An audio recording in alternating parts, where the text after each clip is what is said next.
bienvenue sur la chaîne de la vérité divine pour une nouvelle vidéo.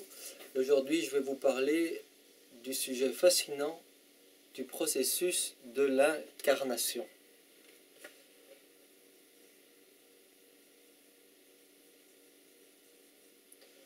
Processus d'incarnation.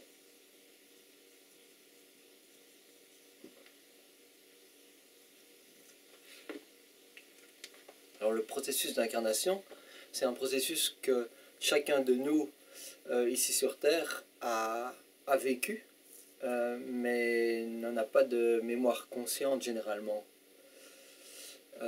C'est un processus qui est, encore une fois, pas enseigné dans les familles ou à l'école. Et je vais vous partager ce que j'en comprends, et en grande partie intellectuellement. La seule chose que je peux vous dire, c'est que c'est la vérité dans les grandes lignes sur le processus. Et que ce que je vais vous expliquer est important pour comprendre votre existence actuelle et aussi la suite de votre existence. Et dans un second temps, dans une deuxième vidéo, je vous parlerai du processus d'incarnation. Mais pour cela, il faut d'abord comprendre le processus d'incarnation avant de comprendre quelle est la réincarnation, et que le processus de réincarnation ne se produit pas comme il est enseigné généralement sur Terre. Mais ce sera un sujet d'une vidéo suivante. Alors pour commencer, le processus d'incarnation, c'est un processus qui a été imaginé par Dieu, Dieu étant une âme. Donc une âme infinie, gigantesque sur âme, avec une infinité de qualités, mais avec des composantes énergétiques, une moitié d'âme à dominance masculine, on va dire, d'énergie sexuelle masculine, et une autre moitié d'âme à dominance d'énergie sexuelle féminine. Alors, ce Dieu est le parent de chacun de nous. C'est le parent, on peut dire d'une certaine manière, de notre corps physique, mais c'est le parent, ce qu'il a créé, et ce qu'on est réellement. Et ça, c'est la première chose à bien comprendre. On est également une âme. Donc, le premier désir de Dieu, d'autant que je peux le comprendre, c'est de partager son amour avec ses enfants. Donc, il a imaginé tout un univers, tout un terrain de jeu pour partager son amour. Mais d'abord, il a eu son premier désir, il a eu envie d'avoir des enfants pour pouvoir ensuite leur donner son amour. Donc, il a créé des enfants à son image. Donc, dans le sens, il a créé des milliards de petites âmes qui ont les mêmes caractéristiques, on va dire, qui sont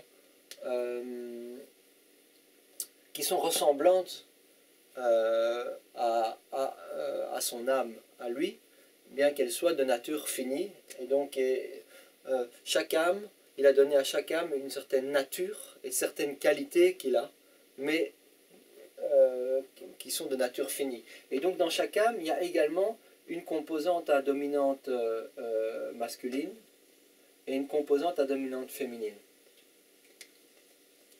Et donc, il en a créé des millions et des millions et des millions, des milliards. Et de ce que je comprends, il continue à en créer. Alors, pour comprendre le processus d'incarnation, ça sous-entend de comprendre ce qu'est une âme. C'est un autre sujet qui est abordé un peu dans la spiritualité, dans la religion, mais en fait, on ne sait pas réellement. Il n'y a pas de formation claire où on apprend cette chose fondamentale de ce qu'on est. Et donc, je vais, juste pour pouvoir introduire le processus d'incarnation, faire un petit sommaire de qu'est-ce qu'une âme. Qu'est-ce qu'une âme? Une âme humaine, donc moi, l'humain, moi, vous. Qu'est-ce qu'on est réellement? On est un enfant de Dieu. On est un enfant de Dieu.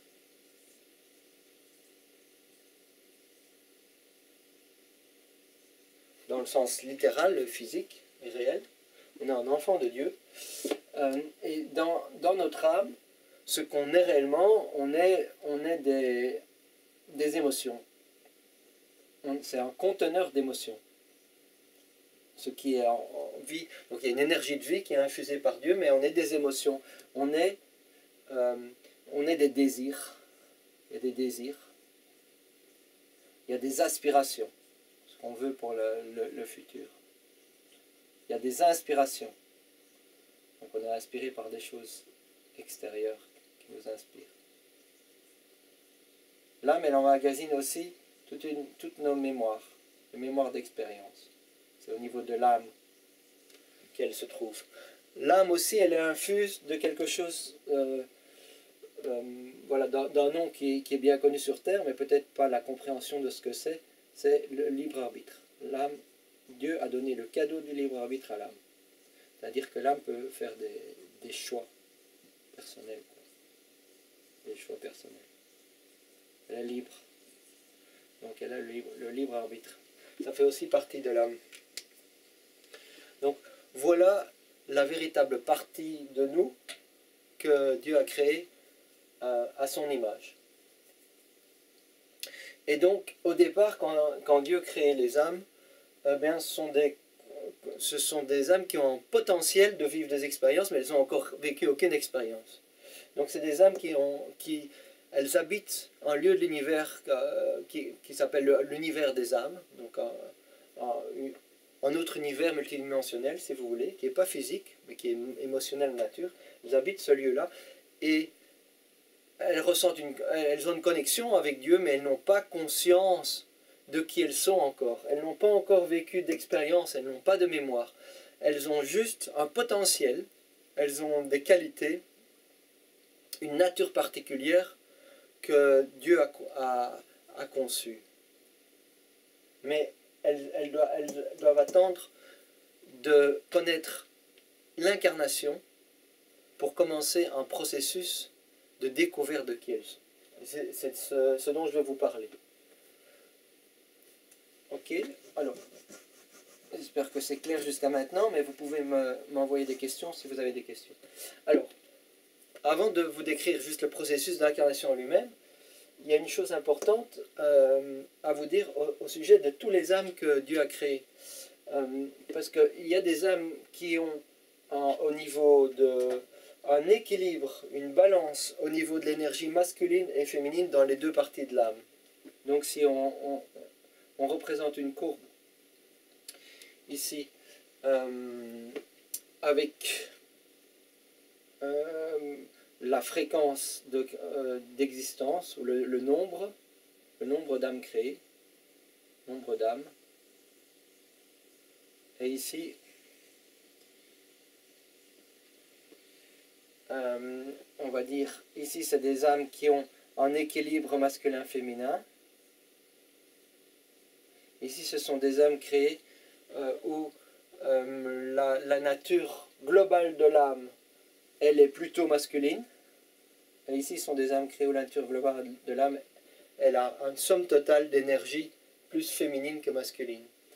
Et donc, si on prend l'ensemble des âmes que Dieu a créées, eh bien, au niveau de nombre d'âmes, la répartition sera une répartition de ce type-là. Il y aura environ 15% des âmes qui sont des âmes de nature homosexuelle féminine et 15% des âmes qui sont de nature homosexuelle masculin. Le reste, pardon, il y aura environ 7,5% et 7,5%.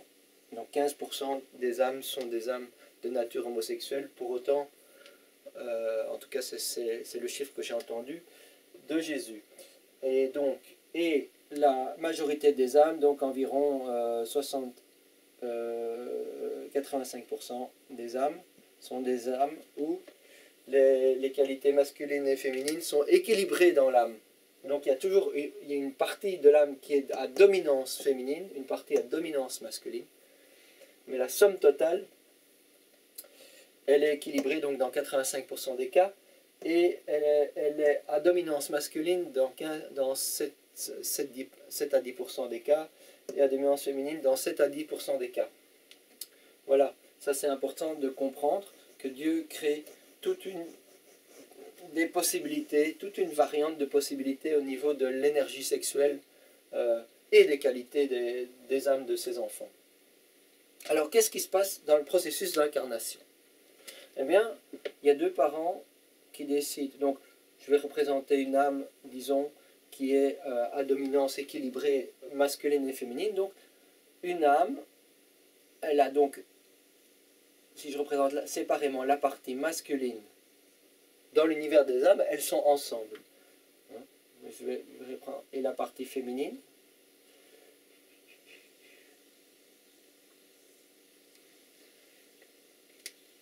Eh bien, le processus d'incarnation est le processus par lequel deux parents vont faire l'amour, se rencontrent et voilà, ils décident de faire l'amour. Ils sont sur la terre, donc deux corps physiques sur la terre, décident de faire une conception physique d'un enfant, et au moment où les premières cellules, donc l'ovaire et les spermatozoïdes se rencontrent, il y a fécondation, et les premières cellules commencent à grandir, et l'enfant commence à grandir, à ce moment-là, il y a un rapport qui se crée entre la nature et la condition d'âme des parents sur Terre et une de ces milliards d'âmes qui attendent à s'incarner. Il y a un rapport qui se crée selon des lois que Dieu a déterminées.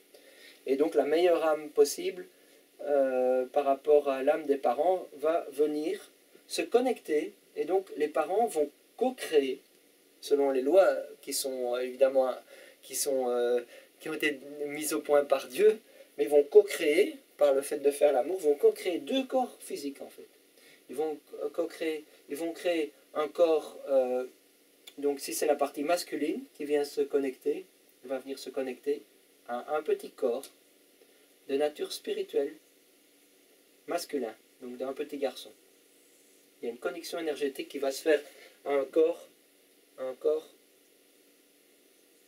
spirituel, de nature spirituelle. Et en même temps, il y a un deuxième corps que les parents co-créent. Eh bien, ils co-créent un deuxième petit corps masculin, donc du même petit garçon,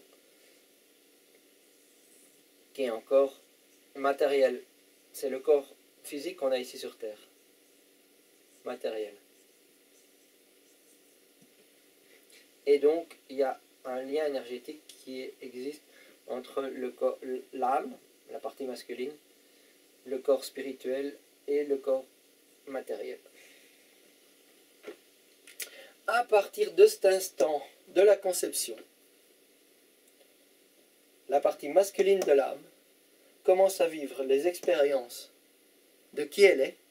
Elle commence à avoir des expériences et des mémoires qui sont enregistrées dans l'âme. Elle commence le processus qu'on appelle d'individualisation. Elle commence à découvrir qui il est. Individualisation. Elle commence à découvrir l'univers, qui elle est, l'amour, comment tout fonctionne. À partir du moment de la conception, quelques secondes après. Donc, ça c'est seulement la moitié de l'âme. Et elle vit ses expériences sur Terre. Pendant ce temps-là, l'autre moitié d'âme, elle n'a pas encore trouvé les deux parents parfaits. Il n'y a pas encore eu un rapport avec deux autres parents qui lui a permis de s'incarner. Donc l'âme, elle vit ses expériences à travers seulement sa moitié. Et puis à un moment, disons quelques mois, quelques années plus tard, c'est rarement plus que 10 ou 15 ans, et c'est généralement dans un lieu proche, eh bien il y a un autre couple qui décide de faire l'amour, et qui va attirer au moment de la conception. Donc ils vont faire l'amour. On va dire qu'il y a de l'amour, ce qui est rare, mais on va dire. Et au moment de la conception des premières cellules de l'enfant, eh bien, nous avons la partie féminine qui vient se connecter au corps d'une petite fille, donc au corps féminin, au corps spirituel féminin. Donc il y a deux corps qui sont créés. Il y a un corps spirituel, et donc la partie féminine de l'âme vient se connecter. Donc il y a un lien énergétique, le cordon d'argent. Voilà. Et il y a un deuxième corps qui est créé en même temps, au moment de la conception, d'une petite fille dans un corps matériel. C'est le corps qu'elle a ici sur Terre pour vivre. Et donc l'âme commence à faire ses expériences, la partie féminine de l'âme commence à faire ses expériences et à accumuler une connaissance, une conscience de qui elle est sur la Terre et à remonter les informations dans l'âme. À partir de ce moment-là, l'âme, eh bien, elle fait ses expériences sur Terre à travers les corps du petit garçon et de la petite fille, et elle fait les expériences aussi dans le monde spirituel, en tout cas toutes les nuits, dans le monde spirituel à travers le corps spirituel du petit garçon et de la petite fille, où elle recueille des informations aussi sur qui elle est au niveau de l'univers spirituel. Mais on en a rarement conscience. Voilà. C'est le processus d'individualisation qui commence de l'âme. L'âme commence à se découvrir, commence à avoir des mémoires, des expériences. Si l'âme a en elle-même une dominance masculine dans l'ensemble de ces deux parties, au lieu qu'elle se divise en deux parties à l'incarnation qui créent deux corps masculins et deux corps féminins, s'il a une dominance masculine dans l'entièreté, donc d'énergie sexuelle masculine, elle va donner naissance à 4 corps masculins. Donc autrement dit, ce sera une âme de nature homosexuelle masculine. Donc au lieu d'avoir deux petites filles, on aura deux corps physiques masculins spirituels et deux corps physiques masculins matériels ici sur Terre. Dans l'autre cas de figure, si notre âme, donc les parties masculines et féminines, ont une majorité féminine d'énergie dans l'âme, à ce moment-là, la première moitié d'homme à dominance masculine va créer deux corps féminins. Et ce sera donc deux corps féminins.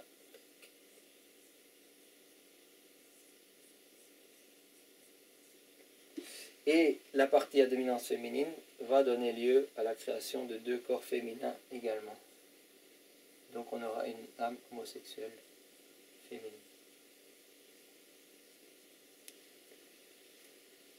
Qui commence le processus d'incarnation. Je vous remercie d'avoir suivi la vidéo et je vous dis au revoir et à bientôt pour une prochaine vidéo.